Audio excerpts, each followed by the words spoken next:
not just of the agency I represent professionally for more than 20 years, but a community I love, for over 27 years, and a stakeholder in raising 2 children in Squirrel Hill. I think a big part also is putting aside your personal beliefs and your own pain to a great extent to really try to help others. I think this has been tested for anybody in a leadership role, whether that be lay or professional, for this entire process. And I actually think one of the important things that's come out of it is we built some new relationships for people that never had to work together before to get to know each other, I think under the most difficult of circumstances. I also want to say that having known many of the victims, a number of the witnesses and their families, it's all of our obligation to support them, keep them at the forefront of our minds, and many of the processes that are being put in place really has to be at the victim level, recognizing there's lots of layers of victimhood. And we start right at the ground level for those 11 lives that were lost in their families and move all the way up through the community. And I think one of the important pieces for people in the CRC world to understand is that after a traumatic event, after a mass shooting that we experience, having learned from other communities, anywhere from between 8 and 22% of a local population will experience a diagnosable traumatic response to this event in the next 3 years. So if you just took zip code 15217, and we know it's going to impact more than just 15217, you're talking about thousands of individuals that will have some level of impact, and part of our response is to deal with that on a community level. Those are awesome numbers, and not awesome in a good way. It's very, very heavy responsibility, and not just within the Jewish community, but our friends and neighbors that have been supporting us through this journey. So just to put this chart in perspective, it's not my chart, it's a chart that actually was given to us by those folks that work in communities that have suffered mass violence events, and unfortunately in this country, they're all too commonplace in our society.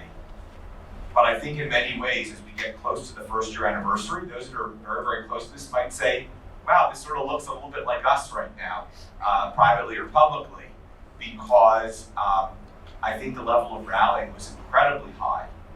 But this is a long-term process that will be in front of us for many, many years. And as you get closer to that first year mark, we don't call it an anniversary because an anniversary is a joyous event. The first year marker, we might want to call it a commemoration, it's hard to keep that initial cohesion together in exactly the same way.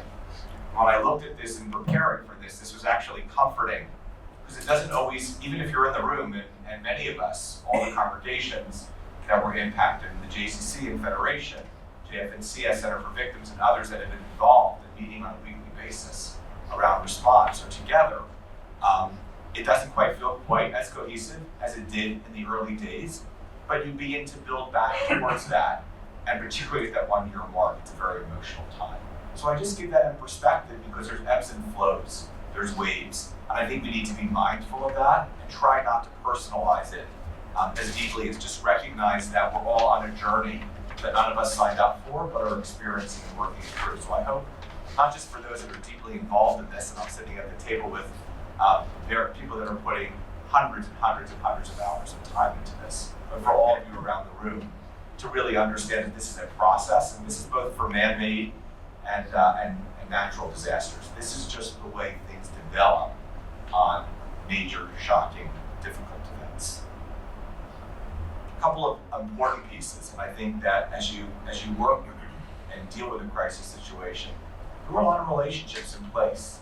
The fact that we could come together, and it wasn't just the 3 agencies, but also the 3 congregations that were sitting in that JCC boardroom on our top floor, while victims and family members of victims were waiting in Levinson Hall. It was a very rough day.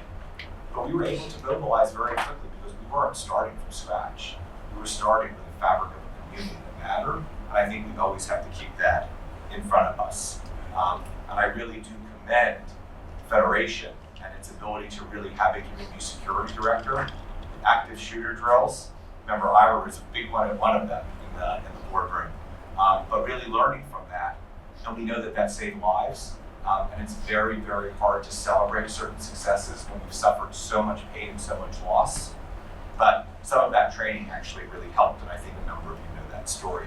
And I think almost 11 months into this, 10 and a half months into this, we need to remember some of those pieces because we'll need those same kinds of experiences to put behind us.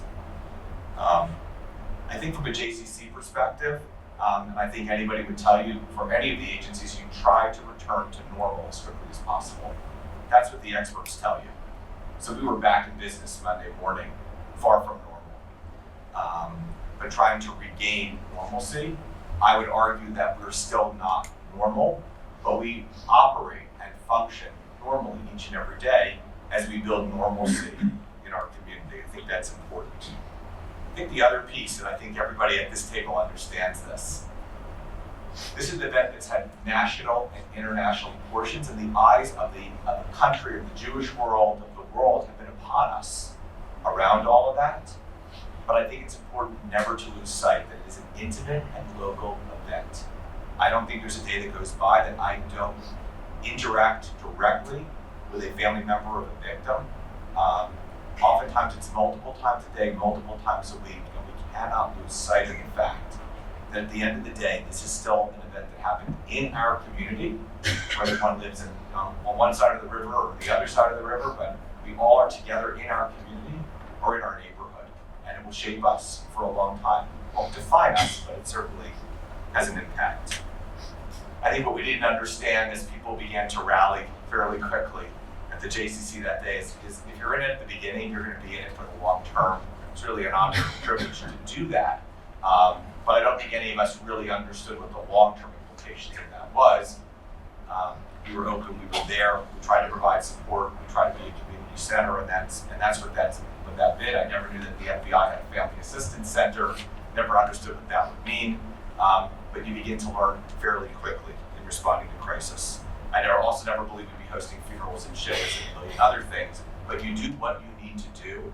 And I think also one of the proudest moments is that we offered on day one and continue to, that we are there for the three congregations where they need us. And I commend the other congregations around town that have hosted and helped these three congregations and their congregants who are, I say it, and I'm one of them, were well-served refugees. In other congregations being made very much at home, but not necessarily in the place that was home. So when you're experiencing trauma and all those feelings, I think people really engaged in that work still feel that way. Very appreciative, but also in pain. As I said, we've been with the U.S. Attorney's Office every single Thursday at 10 a.m. with members of the three congregations, the Center for Victims, JF and CS Federation, to begin to rebuild and figure out this process, what we call resiliency. There is a webinar on it, so I'm not going to go into a lot of detail about it. So I ask you to go if you want to learn about it. That's not my role to play. But again, it's there to support both the immediate victims, but also the community as it continues to heal. It will be physically housed at the JCC on our top floor. It should be open for business, sort of being open in about 3 weeks from now. Though some services have already been provided. But it's really a hub.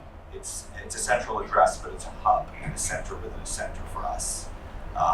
Something, again, I knew nothing about, didn't understand what a resiliency center was, but we've learned a lot from communities that have built and shaped that, but it will uniquely serve the needs of our community, just like resiliency centers help the people in Parkland, Florida, and Orlando, and Charleston, South Carolina, and Aurora, Colorado, and other places. So we're learning from those people, and several of our staff who acted as first responders have actually been called upon. So our chief program officer wound up, by the request of the FBI, in El Paso, Texas, 3 weeks ago, to actually help guide their first responders in what it was going to be like in the next couple of weeks. And I think you can only take this a couple of weeks at a time at that point, and beginning to understand very different cultural influences within a primarily Hispanic community as the very, very unique situations that we had in the Jewish community. Very different cultural norms. For us, it was actually teaching people that wasn't a term shy of a Shiva. So it's just, it's just beginning to understand the whole concept of what it was like to work with a Heber Kadisha. And for those of you that were deeply engaged in it, you'll understand there's a lot of cultural sensitivity needs in a very, very quick period of time. Again, it's an honor to be hosting the physical host of the Resiliency Center. And as we said, somewhere between 8 and 22% of our local population, however we want to define local, will suffer a diagnosable traumatic response to this event. And in Aurora, Colorado, their hardest year around resiliency was year 5. So I don't say that to scare us. I say that because we have to begin to build a perspective around the long-term nature of this event as we continue our normal operations, as we continue building community, as we work in community together and try to do our best job in unknown territory, and as we sometimes say, actually building an airplane while it's already in